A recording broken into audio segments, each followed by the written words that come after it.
Que a paz de Cristo Jesus esteja com todos aqueles que amam a palavra de Deus. Vamos meditar hoje em uma passagem de João 10, 3 a 24. João 10, 3 a 24, e é bem conhecido e é um texto que fala muito no meu coração. E eu gostaria de compartilhar contigo. O encontro do Senhor Jesus com a mulher samaritana. Vamos lendo o texto e vamos então extraindo lições para a nossa vida pessoal, para a nossa vida em todas as áreas, né?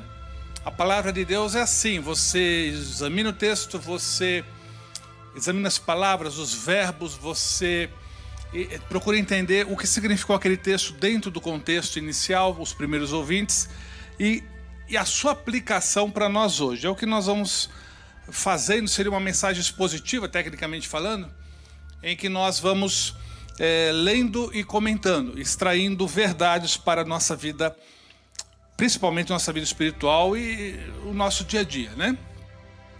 Bom, o título que eu daria para essa mensagem, que foi o que foi divulgado inicialmente, é Verdadeiros Adoradores. Você é um deles?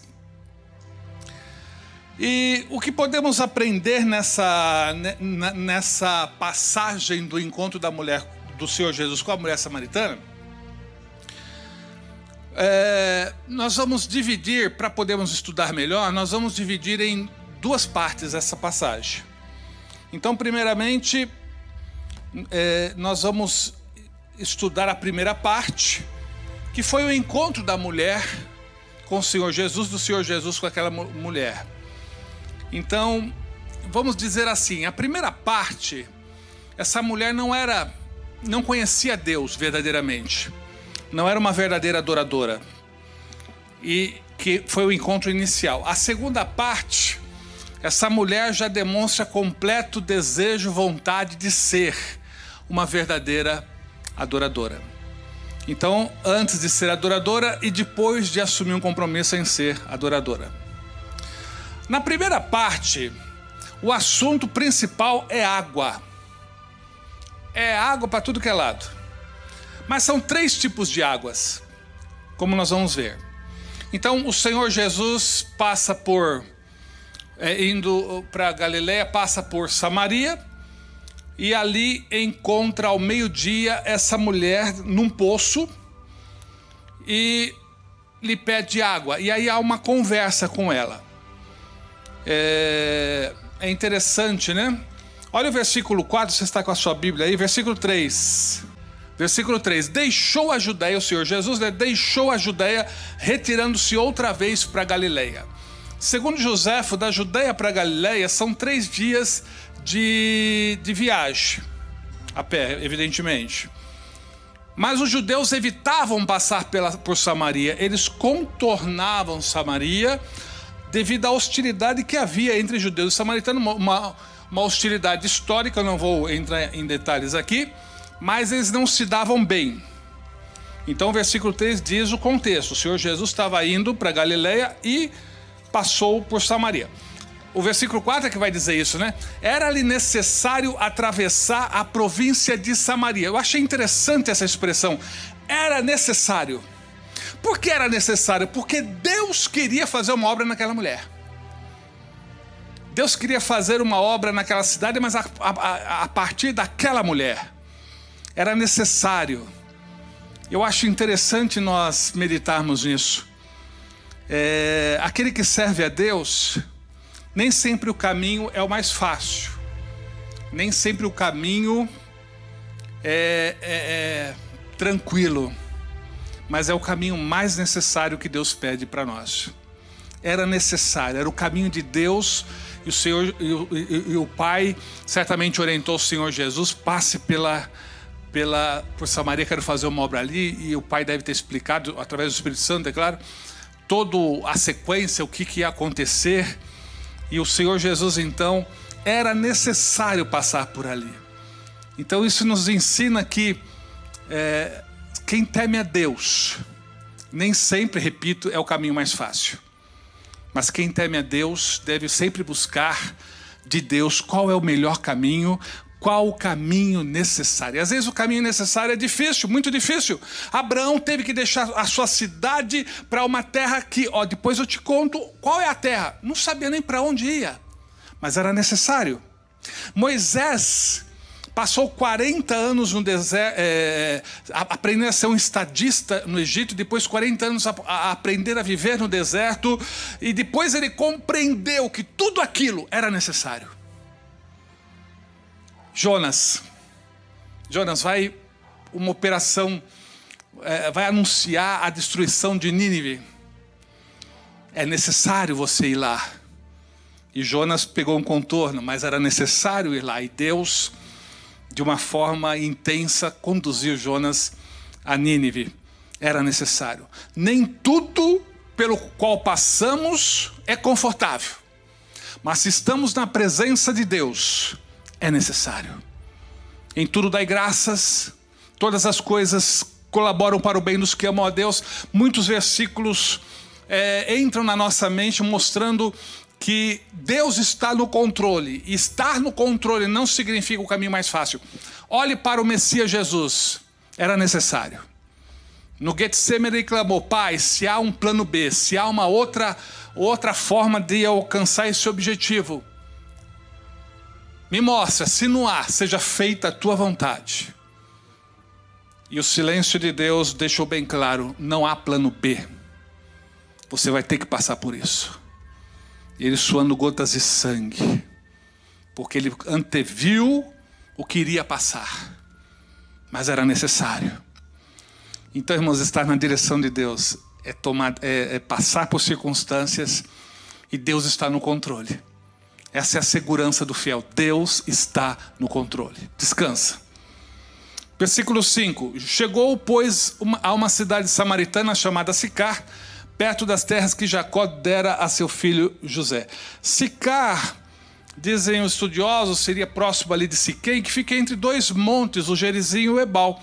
E eu acho interessante que no Monte Ebal houve uma série de maldições proferidas para quem desobedecesse a palavra. E Gerizim, uma série de bênçãos para quem obedecesse a palavra. E foi bem nesse contexto, bênção e maldição. E no meio ficava Siquém, e Sicar ali perto, a Sicar dos evangelhos próximo dali. E é interessante que no Monte Ebal, só para vocês terem uma ideia, Deuteronômio 27, vocês que está com a sua Bíblia, depois Moisés, versículo 9, depois Moisés e os sacerdotes levitas dirigiram-se a todo Israel dessa maneira: Israelitas, ouçam bem, hoje tornaram-se o povo do Senhor vosso Deus. Olha aí, hoje vocês são do Senhor, e vocês têm um compromisso com o Senhor, e esse compromisso é de obediência. Se obedecer, haverá bênção. Se desobedecer, haverá maldição. Porque, irmãos, quando obedecemos, o Senhor é conosco. Quando desobedecemos, estamos sozinhos, e os demônios fazem a festa. Então no Monte Ebal, versículo 10, ouçam aquilo que o Senhor vosso Deus vos ordena e obedeçam a todos esses mandamentos que hoje vos dou. Não vou ler tudo. Versículo 15, maldito quem fizer ídolos. E o povo dizia: assim seja, amém. Maldito aquele que desprezar pai e mãe, amém. Bênção e maldição é consequência do meu estilo de vida, guarde isso. Bênção e maldição é o resultado da minha obediência ou não à palavra de Deus. E Gerizim, capítulo 28, verso 1 em diante: se obedecer inteiramente a esses mandamentos do Senhor vosso Deus, essas serão as bênçãos, não vou ler tudo, serão abençoados nas povoações, nos campos, o Senhor derrotará os vossos inimigos, boas serão as suas colheitas, o gado saudável, fará de vocês um povo santo, consagrado, todas as nações o respeitarão, se obedecerem a minha palavra. Seria coincidência que essa mulher estivesse ao pé dos dois montes, e por um lado vivendo uma vida maldita, mas chegou do lado dela uma fonte de bênção? E o confronto foi exatamente isso. Você quer continuar maldito? maldita ou você quer ser bendita? E é o que vai acontecer na conversa, implicitamente é isso. Você quer continuar maldita, vivendo do seu jeito? Ou você quer se tornar bendita, vivendo do jeito que o Pai quer que você viva? Vamos ver o encontro com a mulher, versículos 6, 7, 8. Estava ali a fonte de Jacó, cansado da viagem, assentara-se o Senhor Jesus junto à fonte por volta da hora sexta, meio-dia. Nisso veio uma mulher samaritana tirar água. Disse-lhe Jesus: dá-me de beber, pois seus discípulos tinham ido à cidade para comprar alimento. O alimento os discípulos iam trazer, mas a água não tinha. Então foi uma necessidade biológica mesmo. Ele estava cansado, ele estava sedento, e era necessário ele ao meio-dia estar ali.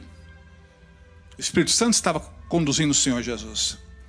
E interessante, diz os estudiosos, que ao meio-dia não se encontrava uma mulher sozinha. Não era normal encontrar uma mulher sozinha ao meio-dia no poço. Primeiro, que as mulheres andavam em grupo por segurança. Segundo, que as mulheres buscavam água ou de manhã ou à tardezinha, com o sol baixo, menos quente, mais fresco.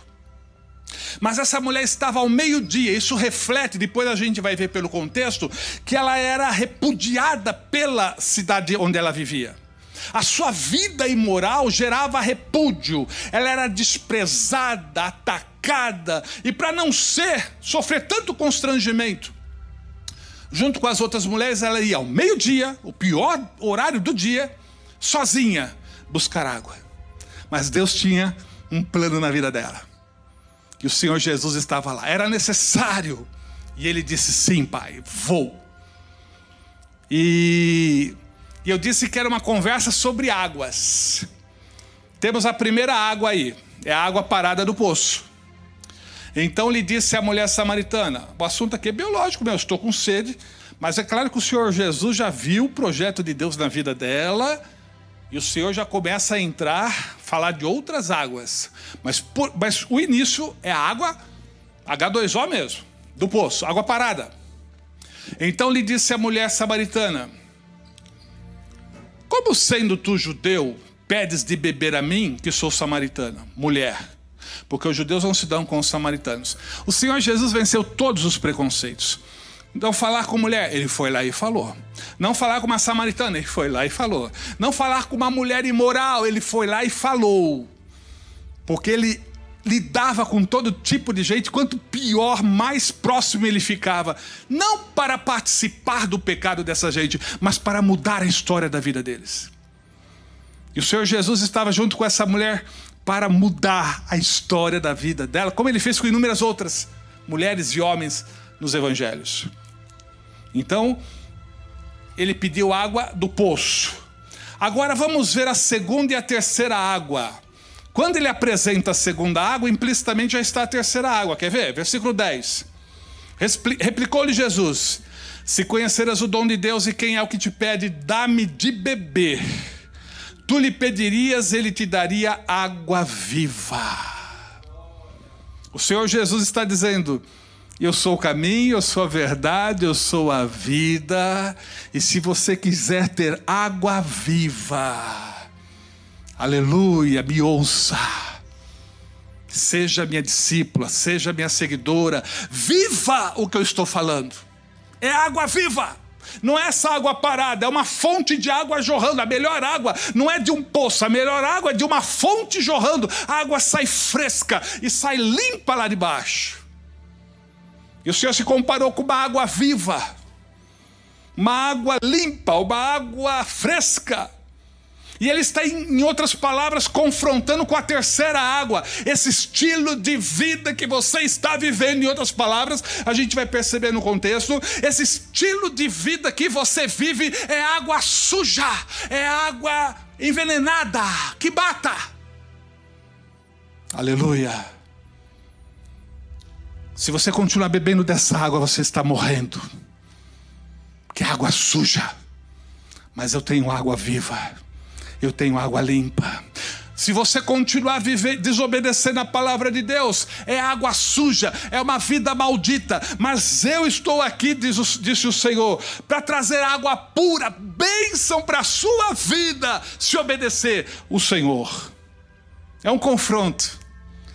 É uma conversa confusa e ela não... É claro que eu estou adiantando e explicando, mas na hora ela não entendeu. Vamos ver como é que ela reagiu? Respondeu-lhe ela: Senhor, tu não tens com o que tirar e o poço é fundo. Onde, pois, tem água viva? És tu, porventura, maior do que o pai Jacó? Versículo 13. Afirmou-lhe Jesus: quem beber dessa água, falando da água física, tornará a ter sede. Mas implicitamente, se você continuar vivendo do jeito que você está vivendo, você vai continuar a ter sede. Se você continuar desobedecendo a palavra de Deus, tentando ser feliz do seu jeito. Sabe por que alguém peca? Para ser feliz. Toda pessoa que peca, ela quer ser feliz. Porque nós fomos projetados para viver no paraíso. Nós somos projetados por Deus, criados para viver, para sermos felizes no Éden. A expulsão do Éden, o pecado nos tirou acesso a essa felicidade. Mas o desejo de ser feliz está em nós, é inato. Não é pecado querer ser feliz. O problema é que para ser feliz não é de qualquer jeito. Um monte traz bênção, a obediência traz bênção. O outro monte lembra, a desobediência traz maldição. E ninguém consegue ser maldito e feliz. A felicidade começa na bênção e a bênção começa na obediência à palavra. Glória a Deus. Aleluia. Aleluia. É interessante, né? O pecado, ele não satisfaz. É uma água envenenada. Pode estar fresca, pode estar gostosa na hora, mas depois vai matando, vai destruindo. O pecado tem a fase do prazer, a fase da destruição e a fase do juízo. O que atrai, o que chama, o que grita nos nossos ouvidos, e Satanás sabe disso, é o prazer. Mas depois vem destruição e depois vem juízo. E isso ele não fala, mas Deus fala. O anúncio do Gerizim, o anúncio do Deuteronômio 27 e 28 do Monte Ebal mostra que se obedecer, haverá bênção. Se desobedecer, mesmo que traga um prazer imediato, haverá destruição. É água suja, água rota, água parada. Eu lembro um filme que eu assisti. Atravessaram uma região muito sem água. E alguém encontrou uma lagoa. E um deles correu lá para beber aquela água, mas alguém segurou. Não beba. Mas por que não? Olha ao redor, os animais todos mortos. É água envenenada. O que Satanás oferece, o que a desobediência oferece, pode até saciar. Saciou minha sede, mas é água envenenada, vai matar. Versículo 14. Aquele, porém, que beber da água que eu lhe der. É a palavra, é a ética, é o caráter de Cristo, é o caminho que Ele ensina, são as suas verdades para que eu creia, são os seus mandamentos para que eu obedeça, são as suas promessas para que eu tome posse. Isso é água pura. Aleluia. Pelo contrário, a água que eu lhe der, será nele uma fonte a jorrar para a vida eterna. Pastor Lincoln e demais obreiros aqui. Não é só uma água que sacia a sede, mas é uma água que forma uma fonte e jorra. É muito mais do que beber um copo. É formar dentro de você uma fonte. É uma fonte que jorra. E as pessoas ao seu redor vão beber também. Quem está jorrando, as pessoas ao seu redor bebem dessa água, que é o Senhor Jesus, que é a sua palavra. Está jorrando aí, água viva? Está jorrando água viva ou está seco o teu coração? Você está no Monte Gerizim ou no Monte Ebal? Não existe bênção. Não existe felicidade, não existe fonte de água viva para quem não ama a palavra de Deus. Mas estamos no século 21, mas o caráter de Deus é o mesmo, Ele não muda. Não queira mudar o que Deus não mudou. Alguém disse assim, a nova moralidade nada mais é do que a velha imoralidade. Estão vestindo de uma roupagem diferente, mas o que é pecado e continua pecado. E não sacia.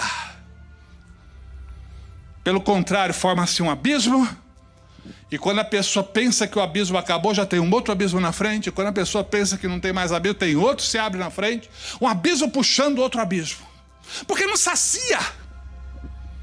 A pessoa começa com isso, daqui a pouco tem que aumentar a dose do pecado, porque já não sacia e nunca vai saciar. O que sacia é a presença de Deus em nossa vida. O que sacia é estar no caminho estreito, no caminho que o Senhor nos ensina. Isso que sacia. Aleluia. Versículo 15, disse-lhe a mulher: Senhor, dá-me dessa água, para que eu não tenha mais sede, nem precise aqui vir para buscá-la. Ela disse: eu quero essa água. Ela reconheceu. Aí o Senhor Jesus explica, por um dom espiritual. Alguns veem aqui a divindade do Senhor Jesus, mas não. O Senhor Jesus era um homem cheio do Espírito Santo, embora sendo Deus, ele não usou a sua divindade. Durante o seu ministério, ele era um homem capacitado pelo Espírito. O Espírito Santo lhe revelou. E o Senhor Jesus disse assim: mulher, vai lá, chama o teu marido e traz aqui. E ela respondeu: não tenho marido. E pelo Espírito, o Senhor Jesus disse: é verdade, você não tem marido. E já descreveu a mulher, né? Isso é um dom espiritual, a palavra do conhecimento. Porque você já teve 5 maridos. Imagina a angústia dessa mulher. 5 maridos, e o que você tem agora é de outra. Você tomou esse homem de outra. Imagina a angústia dessa mulher. Irmãos, ninguém entra no relacionamento para divorciar, para se separar. A pessoa entra no relacionamento para ser feliz, para fazer o outro feliz. Aí não deu certo 1, 2, 3, 4, 5 relacionamentos. Aí ela invade uma família para arrebentar uma família, para tentar ser feliz do jeito dela, mas atraindo maldição, água suja, água parada, água envenenada. E o Senhor então confrontou: você entendeu por que você está bebendo água suja? Eu sou água viva, eu sou fonte de água viva, muda a sua vida.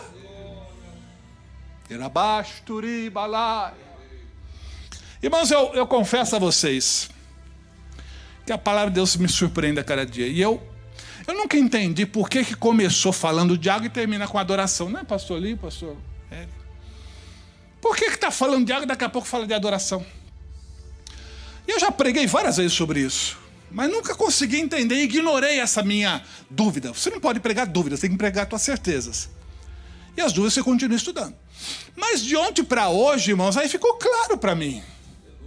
Essa mulher, ela optou: eu quero água viva. Eu quero água viva, eu quero essa fonte. Aí o Senhor Jesus, em outras palavras, disse...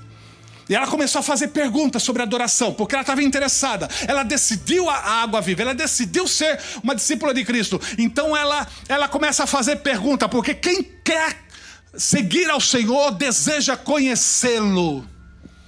E ela começa fazendo perguntas: me explique mais. Eu quero entender melhor essa história. Eu quero te conhecer melhor, eu quero conhecer mais a Deus. E eu sei que o Senhor é o Messias. E ela perguntou: nossos pais adoravam nesse monte, e vocês dizem que é em Jerusalém. Onde devemos adorar? Eu não vou entrar em detalhes aqui, históricos. E o Senhor Jesus, versículo 21 e 22, diz: a salvação vem dos judeus. Escute, salvação não é para judeu. A salvação veio para o mundo a partir dos judeus. Quando o Senhor chamou Abraão, lá em Gênesis 12, através de ti e da tua descendência, abençoarei todas as famílias da terra. A salvação nunca foi para os judeus. A salvação é sempre para o mundo a partir dos judeus. Agora, aí o Senhor Jesus Cristo, ela questionou onde adorar. E o Senhor Jesus começa a explicar: você quer água viva? Então você não tem que saber. Não é o onde que você tem que se preocupar, mas é o como você tem que adorar.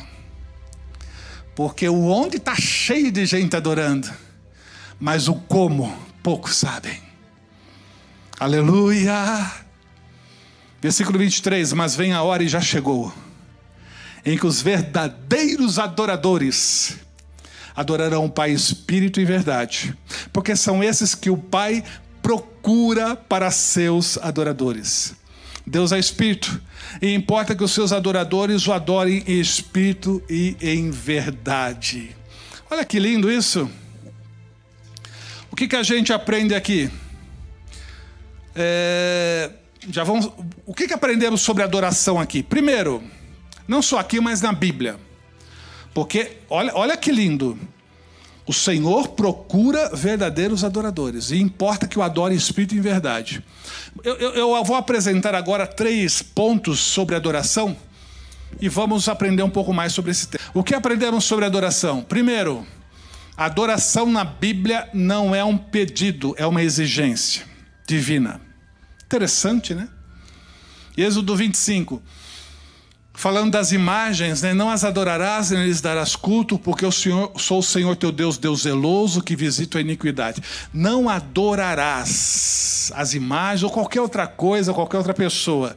Lucas 4:8, está escrito, o Senhor Jesus disse: ao Senhor teu Deus adorarás, e só a Ele darás culto. Então, adoração não é um pedido, não é uma solicitação, requeiro que você me adore. É uma exigência. Você precisa me adorar, e você não pode adorar qualquer outro, só a mim, diz o Senhor. Isso tem vários textos que eu não quero entrar em mais detalhes. E baseado nisso, um crítico do Evangelho disse assim: eu nunca servirei a um Deus soberbo, arrogante, que exige adoração. Nunca serviria a um Deus desse. Mas o que esse crítico do Evangelho não sabe é que quando Deus exige adoração, Ele não está pensando nele, Ele está pensando em nós. Irmãos, quando Deus exige alguma coisa, Ele sempre está pensando em nós, nunca nele. Porque se alguém vai para o céu ou para o inferno, Ele continua Deus. Se alguém é feliz ou infeliz, Ele continua Deus. Se alguém é abençoado, amaldiçoado, Ele continua Deus. Se a pessoa tem um casamento a vida toda, ou já passou por 6 casamentos, Ele continua sendo Deus. Quando Ele exige alguma coisa de nós, quando Ele manda, Ele pensa em nós. É como um pai que ordena o seu filho, ou uma mãe: vai escovar os dentes. É Ele que vai ganhar com isso. Coma as verduras, não coma doce, tanto doce assim. Não é o pai e a mãe que ganham, é o filho. E uma coisa que nós ganhamos, e Deus sabe disso, existe uma regra básica: nos tornamos iguais a quem adoramos. É por isso que Deus exige adoração. Li uma revista uma vez que Mary Monroe, vocês conhecem a história dela? E uma fã dela se vestia exatamente como ela, teve uma vida nada moral como ela, e se suicidou como Mary Monroe. Então a tendência é ser igual a quem amamos. Se adora coisas ou pessoas, será como elas. Se adora outros deuses, vai ser igual ao dos demônios, porque não há outro Deus a ser adorado. E os demônios vão se aproveitar dessa situação. Agora, quem adora a Deus será moralmente como Deus. Será a imagem e semelhança de Deus. Será igual a Cristo. E igual a Cristo é igual a Deus. Olha o que Deus disse a Abraão. Abraão, ele tinha 99 anos. Eu sou o Deus Todo-Poderoso. Anda na minha presença e serás perfeito. Anda comigo e tu serás perfeito. Adorar a Deus é uma exigência, porque nos tornamos iguais a Ele. E fomos criados para sermos iguais a Ele. E não existe padrão melhor do que ser igual a Deus. Segundo ponto que eu quero observar aqui sobre adoração. Então, adoração, primeiro, não é um pedido, é uma exigência divina. Segundo, para ser adorador tem que romper com a velha natureza. O Senhor Jesus disse assim: o Pai procura verdadeiros adoradores. Bom, Eric, se existe verdadeiro adorador, também tem o quê? O falso. Agora, atenção para a pergunta: existem mais verdadeiros ou falsos adoradores? Olha para o texto. Eu vou bebendo água aqui. Traz falso porque está procurando verdadeiro. Nocaute. Há mais falso adorador porque Deus procura os verdadeiros. ninguém procura o que é fácil achar. Você procura o que é difícil. Então vivemos uma sociedade em que há muitas religiões, mas verdadeiro adorador, Deus conta nos dedos e está procurando. Mas depois vamos falar sobre isso. Para ser adorador tem que romper com a velha natureza. Aquela mulher pega em adultério, eu não posso dar detalhes, o tempo não permite. O Senhor Jesus, podendo apedrejá-la, porque ele não tinha pecado, ele disse, quem não tiver pecado, então atire a primeira pedra. E depois aguenta a pedrada em você também. E todos foram embora, e o Senhor Jesus, em outras palavras, eu poderia te apedrejar, não tenho pecado. Mas o que eu quero é que você vá e não peques mais. O que identifica o arrependimento não são lágrimas. O que identifica arrependimento é mudança de vida. Porque lágrima, dizem até que jacaré, quando abocanha, ele ativa uma área lacrimal dos olhos e começa a chorar. Já ouviu falar em lágrima de crocodilo? Não é minha área de estudo, mas eu sou curioso. Ele estava lá que quando ele abocanha a ave ou a vítima, ativa a bolsa lacrimal, coisa parecida, e começa a chorar. E mastigando o bichinho. Lágrima não significa arrependimento, mudança de vida. E é isso que é arrependimento. Por isso que o Senhor Jesus disse para a mulher, vá e não peques mais. O que Deus quer na sua vida é mudança de vida. Verdadeiro adorador, ele rompe com a velha natureza. Em Colossenses 3,8, livrem-se da raiva, da paixão, do ódio. Não saia da boca de vocês nenhum insulto e nenhuma conversa indecente. Não haja mais como vocês agiam. Vocês foram transformados. Vocês têm o santo dentro de vocês. Como alguém pode ter o santo e não viver a santidade? Isaías 58,5, nosso presidente está solicitando a quem tem fé. Quem não tem fé, não precisa. Mas quem tem fé, faça o jejum domingo. Só que nunca se esqueça que jejum é muito mais do que ficar sem comer. Isaías 58,5, o que eu quero é que vocês façam nos dias de jejum? Será que desejo que passem fome, que se curvem como um bambu, que vistam roupa feita de pano grosseiro e se deitem em cima de cinzas? Isso é o que vocês chamam de jejum? É isso que vocês acham que me agrada? Não, versículo 6. Não é esse o jejum que eu quero. Eu quero que solte aqueles que foram presos injustamente. Que tirem de cima deles o peso que os faz sofrer. Injustiça social. Má aplicação das leis. Essa injustiça no Brasil, no mundo. Quantas pessoas estão presas inocentes porque não têm advogado? Quantos culpados estão soltos porque têm bons advogados? Que põem em liberdade os que estão oprimidos. Que acabe com todo tipo de escravidão. Justiça social. Prática do bem. Ser bom, ser benigno. Amar o próximo. É isso que Deus quer. Jejum, amém, mas seja acompanhado com atitudes que glorificam a Deus e que as pessoas digam, verdadeiramente, este também é o Filho de Deus. Aleluia! Aleluia. Porque ele age como Deus agiria. Efésios 4:24, vistam-se da nova natureza criada por Deus, que é parecida com a sua própria natureza e que mostra na vida verdadeira a qual é correta e dedicada a ele. Vistam-se da nova natureza, porque nós temos a velha natureza que trouxemos, que herdamos como consequência do pecado, que deseja o pecado, mas quando aceitamos a Cristo, recebemos o Espírito de Deus e uma nova natureza espiritual. A nova natureza espiritual quer obedecer, a velha quer desobedecer, mas agora temos a nova natureza.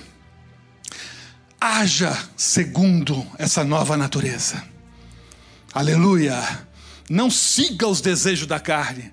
Não mais, você foi transformado. Você tem poder para vencer. Eu e você temos poder para vencer o pecado. Não brinque com o pecado. Ele vai trazer maldição. É água suja. Mas ninguém está vendo, mas o teu Deus vê. E a bênção vem de Deus. E a maldição vem de quem? Deuteronômio 11, 26 a 28. Eis que eu ponho diante de vocês bênção e maldição. Eu abençoarei se obedecerem, mas amaldiçoarei se desobedecerem. A bênção vem de Deus, a maldição também. Satanás é só um instrumento, Satanás é só um veículo, mas quebrou a lei de Deus, desobedeceu, está pedindo maldição. Abre as portas para a maldição. No mundo espiritual ganhou legalidade, porque o que rege o reino de Deus é a sua lei, é o seu caráter, é a sua palavra. Quando alguém obedece, Deus está no negócio. Quando alguém desobedece, Deus não se compromete. E os demônios fazem a festa. Aleluia! Como está a sua vida? Como está a sua obediência à palavra, seu compromisso com Deus, seu amor a Deus, seu amor ao próximo, sua atitude como pai, como mãe, como filho? Está refletindo o caráter de Cristo? O Senhor Jesus disse: eu vos dei o exemplo, como eu fiz, façam vocês também. Aleluia, Ele é a referência. Colossenses 3,10, já estou encerrando esse segundo ponto.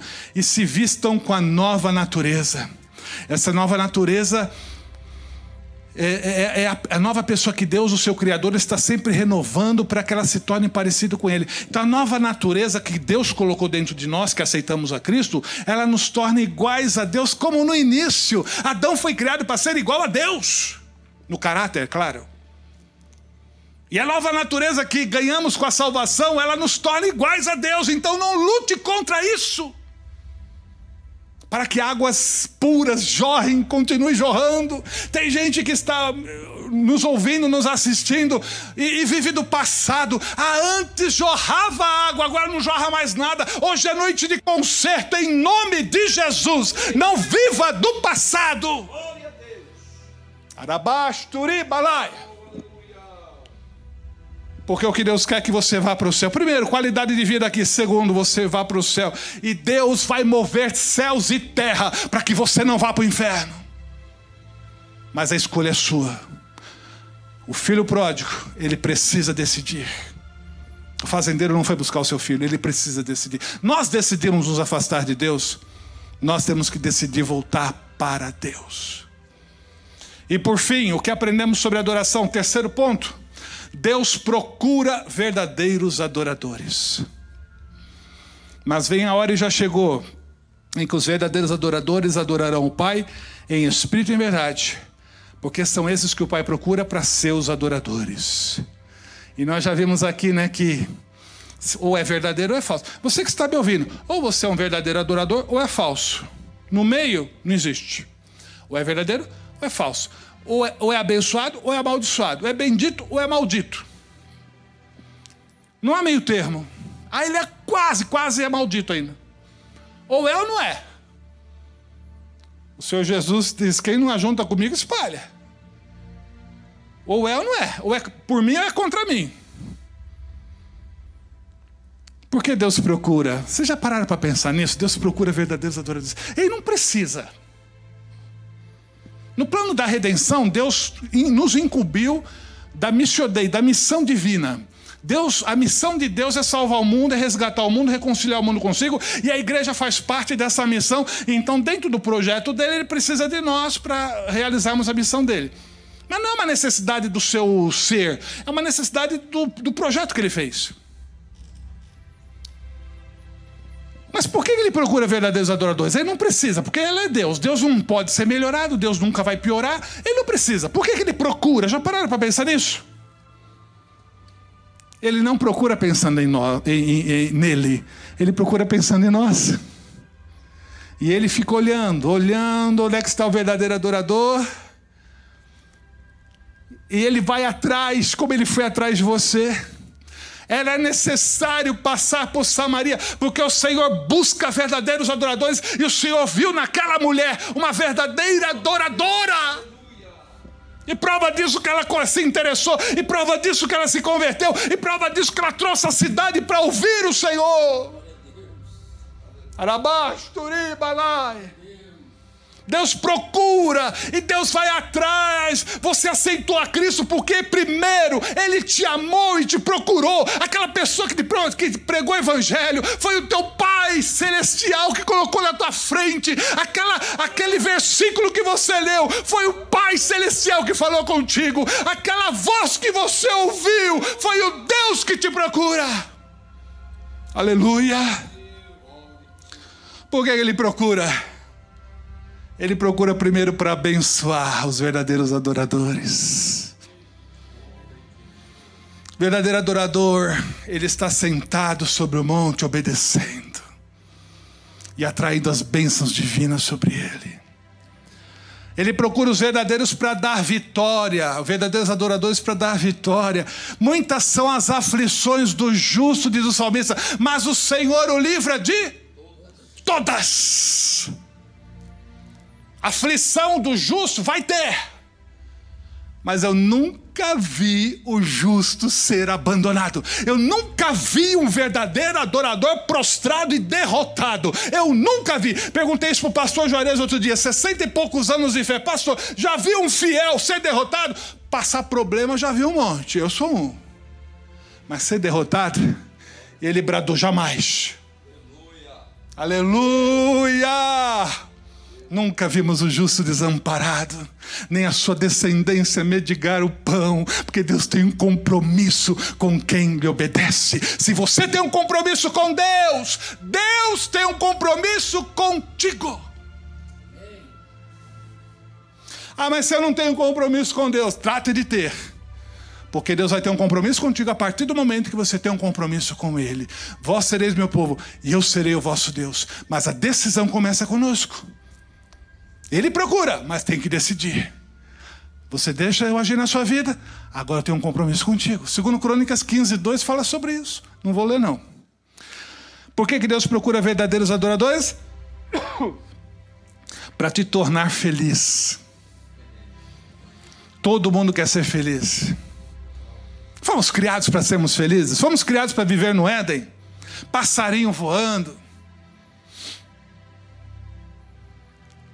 Tudo bonito, céu lindo, felicidade interior, a presença de Deus dentro de nós. Fomos criados, mas não existe felicidade sem obediência. E Ele quer fazer do verdadeiro adorador feliz, verdadeiramente feliz, bebendo água viva. E por fim, Ele procura verdadeiros adoradores para que se torne um instrumento dEle para mudar a história de vidas. Aqui no local, a nível nacional, a nível transcultural, o verdadeiro adorador passa a ser um instrumento de Deus no mundo. Porque Deus decidiu salvar o mundo pelo seu grande amor. E Ele comissionou a mim e a você na missão de Deus, para termos a honra de fazermos parte dessa missão. Eu vou orar, pastor Érico em seguida, né? Vamos orar, curve a sua cabeça se possível. Aleluia. Senhor Jesus, eu te agradeço pela tua palavra, pela tua presença, Senhor. Que o Senhor esteja agora, o nosso ouvinte, que o Senhor esteja trabalhando no coração dele, aceitando o clamor dele, aceitando o arrependimento que ele está fazendo agora, a mudança de vida que ele colocou no coração. Que o Senhor esteja mudando a vida dele e a partir de agora a tua bênção esteja sobre ele. Que o Senhor venha ajudar a vencer o nosso maior inimigo, que é o pecado. Que o Senhor venha escrever seu nome no livro da vida. Que o Senhor venha fortalecê-lo. Restaura o lar, Senhor, restaura a família, restaura o emprego, restaura essa nação, Senhor, em nome de Jesus, e te louvaremos e te glorificaremos.